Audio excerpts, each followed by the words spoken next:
What's the Deal is a platform for thought. Intelligent discussion and debate. Our goal is to educate ourselves as well as our audience, And to get to the bottom of the BS. while shining a light on positive works. Now, while we don't claim to be experts, We do research the topics we discuss thoroughly. and there will be authority figures on the show discussing a lot of these topics with us as well.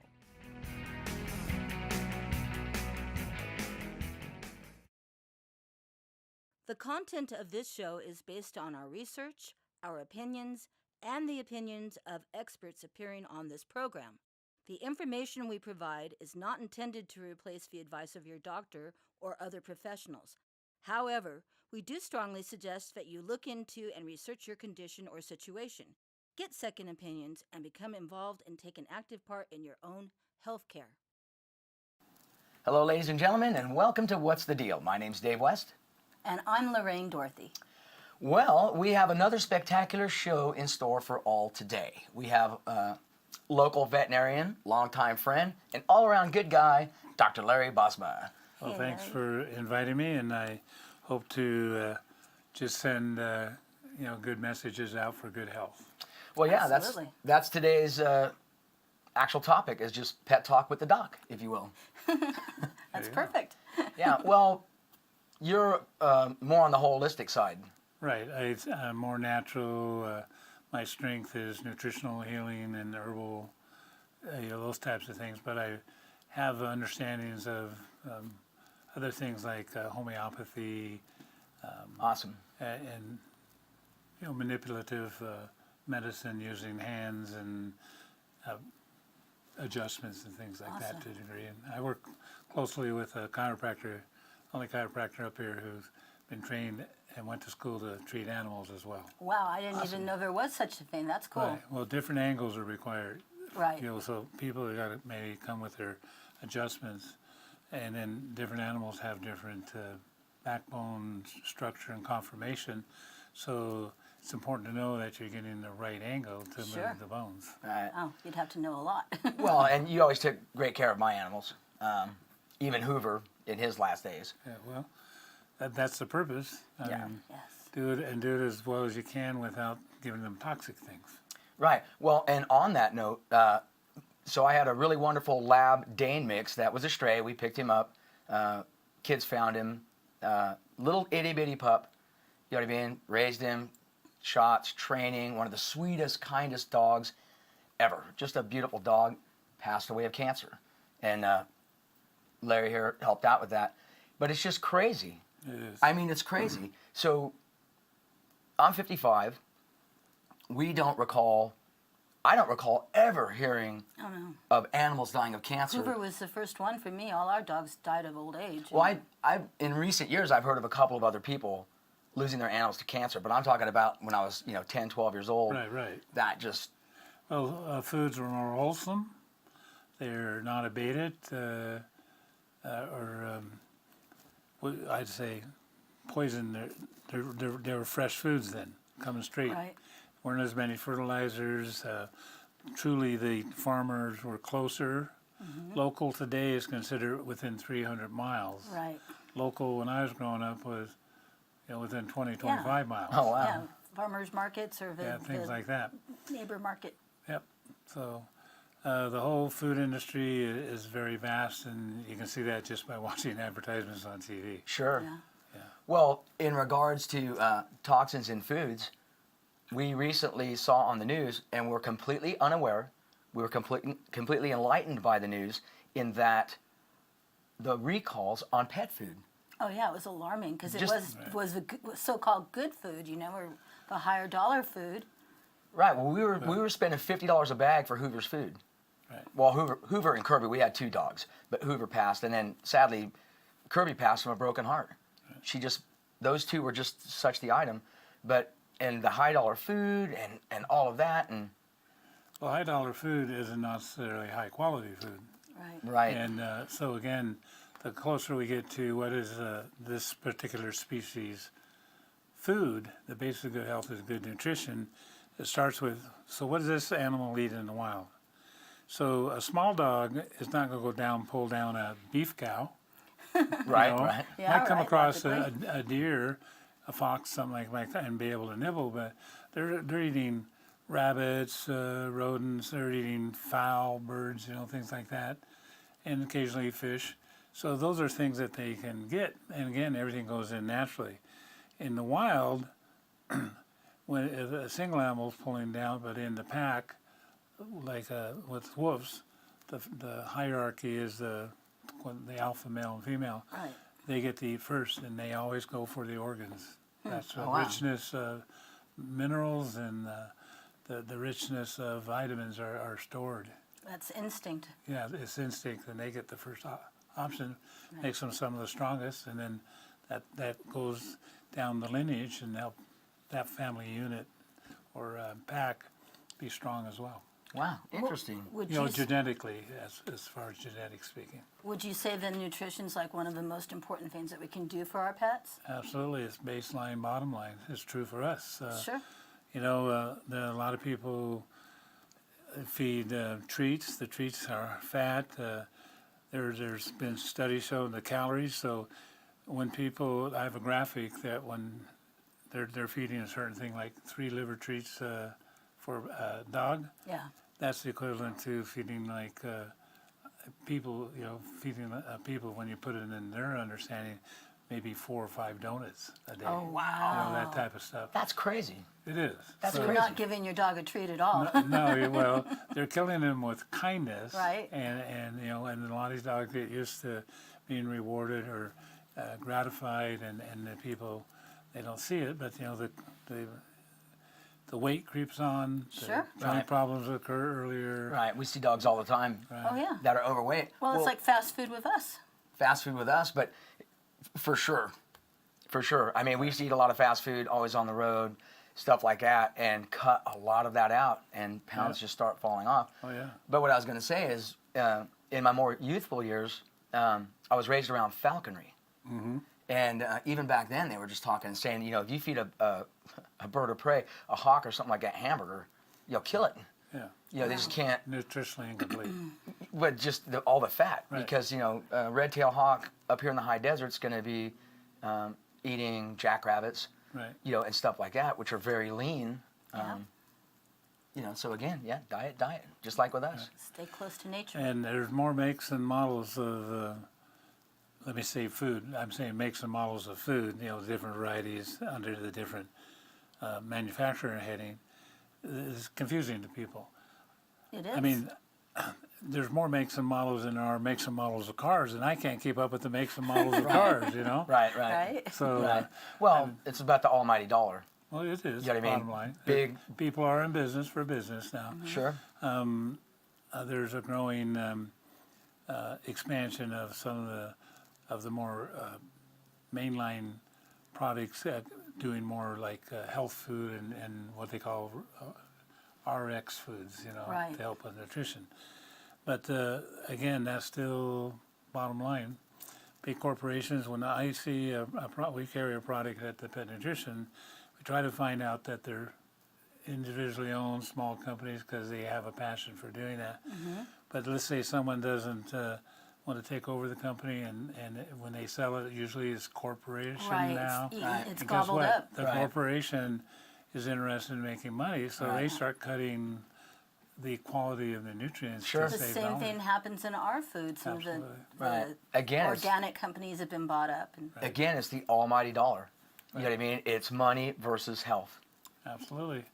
And the healthcare is not inexpensive anymore. No, And and it's actually cheaper to treat holistically than the medicines, and they do less harm. sure, I'll, sure. I'll go with that. just like with us. Yep. And you've recently expanded your practice to have a nutritional center. Oh, that's right. Yeah, we did open that up and specifically named it a Pet Nutrition Center. Nice. And so we carry constantly reviewing products and changed some out. Some have been sold to larger companies. And when I see that, I know that we're going to start losing quality. Yeah. So again, people have economic restrictions on how much they can buy. But if you're not buying, like I said, if you're buying a farm family who's raising this and doing it and then starting to do it because they have a passion for it, they're committed to that. Right. And so even if it's not the highest protein level, some of these other things that more the science of nutrition and sustenance, they're feeding something that's real and fresh, Yes. as opposed to Stuff that's some set sort of and- soup type thing, Right. cooked Well, under pressure, Right. things like that. well, even with Hoover, when we were trying to, save him, we started making his food. He Right. gave us some recipes for, poultry and brown rice and stuff. I think is what it was. And, Yeah, I moved away from rice and Oh, grains. have you? Yeah. Dogs are not grain eaters. They don't even eat they might get a few grains that are uncooked. But and, it's in a lot of the foods, though. That's oh yeah, terrible. it's inexpensive. They can manipulate it to create fullness. I tend to go more like cats are obligate carnivores. That means that they need 90 to 95% protein, digestible protein. So the crude protein is the total protein. But the best question to ask is you call the 1-800 number, what percent of the crude protein is digestible protein? Oh, wow. So you can have a food that might have a little bit lower protein, but if the digestibility is high, that's going to be better than a product that has a lot of protein, but it's not digestible. so Oh. is that the difference between the two? Yeah. The two different proteins? Well, the crude is, okay, if I have things like gristle and leather and skin, those are not digestible. Right. Oh, okay. However, the meat is.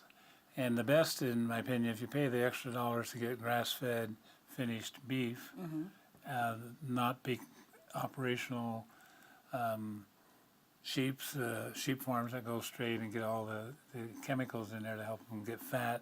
Right. Right. They feed them a lot of grain at the end so they yeah, fill grain out. finished. And yeah. Wow. And so those are the issues now. They're grain eaters, but they're not, they really push it hard at the end. Right. Right. And so it's just people just don't know because we're so busy these days and so much more information coming out, and what is our priority in learning, my daughter, she's, when she was growing up, she didn't think much about it. Now she has children, she's Right. treating, Changes it. she's eating more wholesome because she's feeding the kids more Right. wholesome. Same. Different perspective. Same Yeah. thing with my kids. I have a Right. couple of my daughters, my grandkids, and that, and all kinds of decisions, vaccinations, Right. and all that kind of stuff. My youngest has really been struggling with that. She's had the most recent kids of my grandchildren, and it's decisions. The Right. children aren't able to make their own decisions. Oh, it's just like with our pets. It's the same thing with pets. Right. They're not able to make the decisions, so we need to make the decisions Oh. for them. So we need to read packages just like we do for ourselves. Right. And there is a lot of over-vaccination going on. Originally, when vaccines came out, they were not technically as advanced as they are. Current studies have been done where they've vaccinated kittens and puppies, two studies on dogs and one on cats, and then they vaccinated them that year and never vaccinated them again, and they would challenge them, and none of those animals broke with the disease. Oh, wow. So that tells us the immunity is That's there. good enough then. And When I that's- had shots when I was a kid, Sure. I didn't have a choice, Right, same I was in here. the military, and that's what they did, but I haven't had any vaccines ever since then. Right. You need Now, it. if I was going overseas, you might think about it, but Right. there's a lot of natural things that can protect you against funguses and Absolutely. yeast and bacteria and all those things. So I use a lot of colloidal silver in my practice when people are willing to take it. Again, they're inculcated into Western medicine, Right. so that's what they understand. But if they listen and they want to see that we can go a different way, often less expensive, it's good. It's best to go that way. It is. Well, and what do you see mainly coming through your practice? I mean, what are the main diseases that you're seeing? Well, our primary disease is associated with gastrointestinal. Nationwide, statistically, the number one reason for visiting veterinarians is skin problems. You know, fleas. In a lot of areas, we don't have a lot of fleas up here, and we'd be really doing skin problems, you know, Right. first. And so we've seen a lot of gastroenteritis, food disruption. A lot of that's from poor feeding, Yeah, bad food. food, Back to the food diet. things like that. And you know, there's other things that can cause gastrointestinal problems. You know, straight out infectious organisms like parvo, but those are temporary type things, and we get them through it. But the other thing, long term, is the immune system.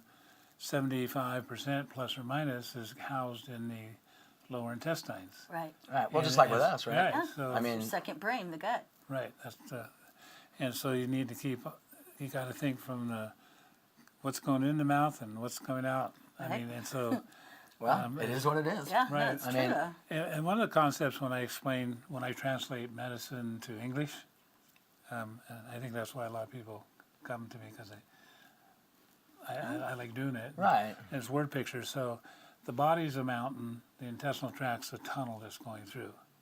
So the mountain can be healthy in general, but the tunnel is sick, so we need to deal with the tunnel. Sometimes the tunnel's healthy, but the mountain's sick with, so Right. now we have to go treat the mountain, and sometimes the medicine that has to get in there is oral. So you want a healthy gut. And, the remedies can be, as we say, chemicals or natural chemicals that Yeah. are God. Well, it's God kind of given. good to start with the natural. I mean, that's what I do for myself. So, I mean, Well, that makes sense for our pets right. too. Right, and you start there and catch things early. If Right. been neglected sometimes.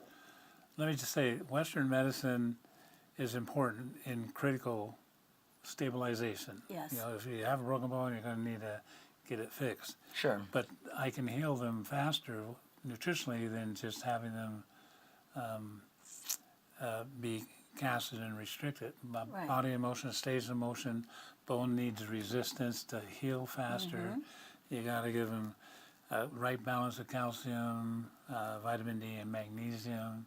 There's other nutritional supplements out there. Bone broth would be one, Right. and they'll heal faster. Sure. Well, I think the two things complement each other, but it's just not all doctors are receptive, whether it be animal practice or for us, you know. But it makes sense. It's just, it does. It's It common makes sense. sense. Well, even in well, that thought just went away. Oh, well, we'll get another one. So is it ginkgo biloba or biloba? Oh, Oh, ginkgo go- yeah. ginkgo Ginkgo biloba. Ginkgo biloba. Or, Yeah, dyslexia. No, and that's important. You know, we can treat a lot of brain problems or epilepsy naturally. Oftentimes it's in younger dogs up to 5. When doctors do the blood sample and they can't find anything internal that causes it, and obviously you rule out poisons first, heart problems, liver, kidney. I often will go to nutrition, which affects the nerve function Sure. and messaging and all the things that go there. So oftentimes a lot of these puppies come in, and most of the time the standard there is not to start medication until they're having seizures more often than once every 6 weeks. But a lot of times they get their blood, they find out what's going on, and then they will eventually get them on medication, sometimes sooner than they need to be. So the first 5 years, a lot of those animals is to me, is poor nutrition. You know, Wow. there's genetics and things like that. So I put a young dog straight on to B vitamins and a few other vitamins, and probably I'm going to say 90% of the cases that resolves the problem. Wow. Wow. You know, That's at least interesting. that. I'll even venture to say 95. So if those seizures are coming back, then we need to go searching for a Sure. cause that's not obvious. Well, and probably a stronger medicine or whatever, but Well, yeah, you got to identify, is it a kidney deficiency then and stuff. So they're coming in as puppies, they're active and stuff, they just Yeah, fainting is even, fainting by definition is a seizure. Oh, wow. Yeah. I didn't know that. Yeah. Wow. So Interesting. all things come under that seizure, but what is the cause? And that's the base. And historically, when I come from a nutritional background, I have a minor in nutrition in animals through my agricultural degree and a little bit of zoology degree, that before I even got into vet school. So I came into vet school, some people might say, jaded against, Well, that's a good thing, though. yeah, well, it has been a good thing. Yeah, you have a more open mind to all these things, Right. and Well, you know, it's important for me. They give me a little more expansive time because I was taught by some good instructors, especially the large animal guys, is a good history. Spend your time getting a good history and a physical. You can be within 95% plus already knowing what it is just by doing a good history. wow. I like it when kids come in because sometimes they see things the parents don't, or the parents say, well, this just happened 2 days ago. Yeah. It's not common. And then the kids, no, it was 4 days ago, and so, you know. Observant. Yeah. So, you know, and that's that's very minor, as I think the pet parent is kind of feeling guilty, should have come in sooner. Yeah. Yeah, and but the kids are, you know, they'll just blurt out the truth. Sure. Yeah, that's kids. Yeah, a lot of them know brothers. Yeah. Well, that's So I mean, when like I said, it's very rare because most people want their pets to heal and they're going to answer the questions and give you straight answers. But when we're not, you know, I've seen this before. It's not. It's more relatively fresh. It's not a Right. 3-day, 4-day type of wound, you know, or Yeah. something like that. right. Interesting. Well, that being said, we need to pay some bills. You do. We do indeed. So we'll be back with more What's the Deal right after this. Cheryl here from the Whole Wheatery in Lancaster. We're a natural food store and a restaurant serving the Antelope Valley. We stock natural products like vitamins, herbs, and supplements. We have a terrific staff and books to serve you with all your nutritional questions. Stop on in and check out our other sections of the store, like our personal care and hygiene products, all environmentally very friendly. We also have a great produce section full of local produce and organic produce, whatever happens to be seasonal. A great bulk room filled with bulk seeds and nuts and honey and peanut butter you can grind yourself. A dairy and a non-dairy section with raw milk and a great selection of cheeses. And how about those wines, all organic? Come on in. We've got great things to bake and things for side dishes. We've got all kinds of organic packaged goods and a juice bar to make your very favorite shake or smoothie. You can design it yourself. And then there's restaurant at Naturals Cafe. Come on in and bring somebody to lunch. Or if you're in a hurry, there's the grab and go case with all kinds of amazing goodies. So stop on in the Whole Wheatery for all your nutritional needs. Welcome back, ladies and gentlemen. We're here with our good friend Larry Bosma, Dr. Larry Bosma. He's a veterinarian here locally in the Antelope Valley. And he's been taking care of all of our critters for some years. And by the way, what got you to become a vet? I mean, what pointed you in that direction? Well, I enjoyed science and I liked animals a lot.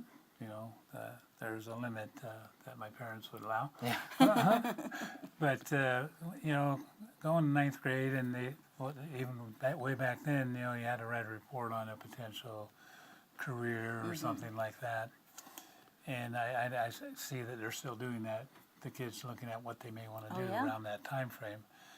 And so I just didn't know. So the teacher interviewed me, and when I told her I like science, I like animals, she says, "I want you to go do a report on veterinarians." So that I did a report and studied a lot, and I said, "Wow, this sounds like it's for me." And I've been pursuing that ever since. I think it's my calling. I stayed with it. I didn't get distracted through you know, sports, college sports, things like that, getting out of college and going. So it was a track. Sure. It was a long distance track race, you know, because I deferred not applying until I was done with my sports career. And basically, you can only do some things when you're young. So, just curious, what is one of the wildest, like, veterinary stories you have? Like, what, some kind of crazy, kooky... Yeah, well, the one I like to tell is because it's interesting to people. Is this young man, his grandfather brought him in. He was probably 10 years old. And had a tarantula. Tarantula. Oh, wow. Well, they're pets. They make. Oh yeah, I had one. Yeah. Living in the desert, I had a pet tarantula. Right, and so Way he had a before me. broken leg, and it was attached. And the last thing you want to do on a tarantula is you need to let it fall off. You can't pull it off, or they'll die, wow. because the body will leak fluids. So we just basically put them on antibiotics, and the leg fell off, and it grew another leg. Oh, wow. It'll grow another leg. And That's so, cool. yeah, it is. So I said, be patient. Don't try to pull it off. Oh, my and we got gosh. them antibiotics. And the big question everybody has is, well, how do you give antibiotics to a tarantula? That's a good That was question. going to be my next question. Say it, Doc. Just how do you give antibiotics to a tarantula? Well, you know, in captivity, they keep them, and they have a bowl of water, and so a flat surface. But the easiest way for them to do is you get a non-dyed sponge, and you soak up the water, and they have wow. a beak like a bird, Okay. and they'll go and suck the water out of there. Oh, wow. So we got tetracycline, which is water soluble back then, and so I got antibiotics in, and it had a happy resolution. Nice. Yeah. Awesome. Yeah. Boy, that's a cool story. It is, indeed. I've seen fish, and this one fish they brought it in pretty good size. I don't remember the species, but he'd swallowed the filter Oh, wow. and couldn't do anything. So I go in there and look at this, and the guy's wondering, I just got a pair of Alice tissue forceps. They manipulate things. I just pulled it out. I mean, Yeah. it's rough, but you know, even to go to the point of having to try to anesthetize, you can anesthetize fish Yeah. in the water, and you can bubble in the anesthetics. And Gnarly. that's the same type of thing, and Wow. you boom, quick, it's out, it's done. You know, it's Yeah. like, you know. Fish is feeling better. The kid who has a little hangnail, and you get it off there first, rip it off. whatever, a little bit of torn nail, that's get it cool. off so it doesn't hurt, Yeah. and he's kind of wide-eyed, but boom. Wow. Yeah, so Wow. I've seen those. I treated when I had an internship. I worked around some elephants at the zoo. Oh, that's cool. And Such so an I've intelligent. Yeah, elephants. Elephants are cool. I'm not to cut you off, but I toured the fair circuit some years back, and a lot of the fairs, at least back then, had the elephants. Right. You know what I mean? And Right. sometimes your stage is kind of next to them, but they keep them clean and right. and all They that get and everything. But yeah, it's just cool when you're at a fair for 3 or 4 weeks and you just get to check the elephants out. Right. I don't know, and you're Well, on this one, it was one of the circuses or something coming through town, and they need it, and everybody go to me, Yeah. I'll treat anything that doesn't talk back to me in a coherent sentence. awesome. That's one of my models. I'll treat anything that doesn't talk back to me in a coherent sentence. So, That's funny. Wow. Well, I've got to say, this has been a very cool show, tarantulas and all. Oh, one thing I almost forgot about out there to our audience, another thing we saw on the news, Oh, yeah. the pet bowls. right. Pet bowls. So you have to look at the bottom of the bowl and make sure it says for human consumption. And I can appreciate that, because a lot of them are plastic. I remember us growing up, we just used bowls that were for us. We Right. did the same Exactly. thing and washed it. and such, but a lot of people are wanting, they're like pet parents, Right. and these are more of their kids. Now you can walk in a room, 4 different rooms with 4 different same problem, and have 4 different outcomes because of where people are in their mindset and Sure. stuff, and economics and things like that. But stainless steel is probably the better choices. Some dogs will twist that stainless steel bowl in less than 2 minutes. Oh, wow. We had one dog a bull terrier, the kind of dog that was in George Patton, the Oh, right. Oh, yeah. movie. If anybody of you, all of you saw that, And he would attack me. He ate things. We did 7 surgeries on that dog because he was always eating everything. Oh, wow. One day, we took an X-ray and their baby nipples, Oh, my. baby bottle nipple, and it was causing problems. And he'd eat rocks, and so we knew not to. I'm gonna give you water and bowl's coming out because Right. he crunched that thing in moments. Oh, my gosh. Wow. Human But garbage this- disposal. So or- the stainless steel. Canine. yes. Canine There are garbage. other products that are people are buying if they are functional. We do that.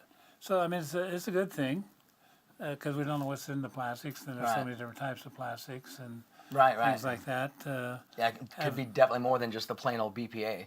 Well, I just happening never there. would have thought to look because, like you said, we did the same thing. But I would have always figured if you were buying a bowl at the pet store, it would be safe, right? So Well, awesome. So let's recap. So a couple of things about our critters is definitely diet. right. So it's very important for animals' diets like it is for us. Also, they can't make decisions for themselves. Right. So we need to step up to the plate and read for ingredients and stuff like that.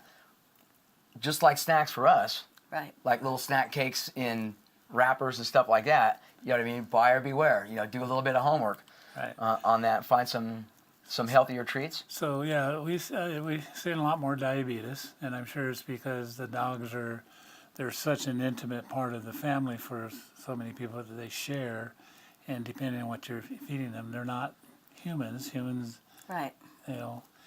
there's a big discussion when the agricultural went to grain as opposed to being food, gatherer Right. hunters. Oh, yeah, it changed everything. And then you started seeing more illness in people as well. Berries and fruits and vegetables are good, and they're good for animals too. Ah. There's some that you can't have. You gotta anything that's on that says a poison list for dog or cat. It's not that every one of them is gonna die from that, but you don't want to find out that you fed your dog grapes and he Oh, wow. can't process that. Right. So it's best to just across the board say, Sure. don't go there because there's a lot of dogs grow up on vineyards and they eat grapes and Right. they don't have problems, Right. Same thing with chocolate, Yes. Some people have to have white chocolate, but they can't have the dark chocolate. So the simplest thing is don't feed them this because you don't want to find out that it's your dog that, Right. Absolutely. Yeah. That would be horrible. right? Absolutely. And So then it's common sense. you had a charity that you Oh, wanted that's to right. share Oh, yeah. with us. Well, I have a special interest in behavioral with animals in a pet human relationship. You got to deal with the people because they've been inculcated, and so like a parent, and then you have a child type thing. Then a lot of people look at their pets as children, and Yes. they're bonded to them and stuff, and so they end up spoiling them and stuff, and they don't discipline. Dogs can easily be taught the rules. I mean, I knew the rules Yeah. in my house when my dad looked at me and didn't have to say a word. Me too. And dogs learn through the eyes, and so I try to promote them educating how dogs learn and be trained. And if they aren't, they become ruly. That disrupts the family. So the charity that I'm working with and I'm on the board is called NAMI. It's North American or National Alliance for Mental Illness. Oh, wow. And Excellent. mental illness is, no matter, every family has some Sure. portion of the family that might have dysfunctional, looking at Alzheimer's and some of these things, medium chain fatty acids, fish oils, a lot of these things can be resolved, but there are ways to naturally treat that. Absolutely. However, the mainstream, you don't see the medicines there No. because they got to make money on it. Oh. They're selling the medicine, Right. and there's a lot of if you read deeper, you can find there are simple cures for that. Well, and we'll definitely get some links up on the site. What a great cause, because it really does need more awareness. Right. So it's NAMI of the Antelope Valley, and it's a national organization and community-driven. So Well- I know we had a long discussion, but it's Oh, that's it's great. It's interesting. been so interesting. Yeah, it's been great. It's been great having you on the show. We'll have to have you back. Yeah, we'll have to have you back. And You're going to have me back. Huh? You have my back? I've got your back. Yeah, okay. Yeah, I'll Yeah, be and- up for that. And who knows, maybe we'll chat about kind of rekindling animal farm Yeah. or something I like think that. it'd We'll, be good. we'll kind of toss that idea around. So, There's a lot to talk about. There really is. I mean, Absolutely. And it's so parallel to what we do for ourselves, what we need to do for our pets. So Right. definitely. We just need to keep in mind, though, that we need to, again, be the advocates for our pets. You know, Yes. we need to read the product labels, Right. you know, and spay and neuter.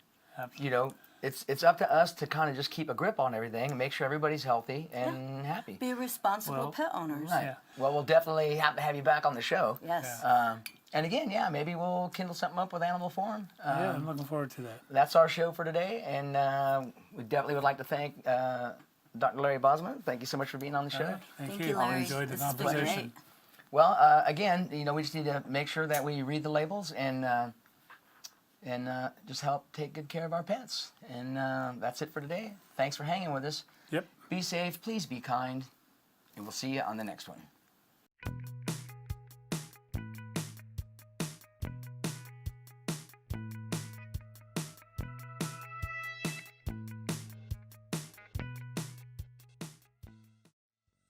This has been a Westworks Live production.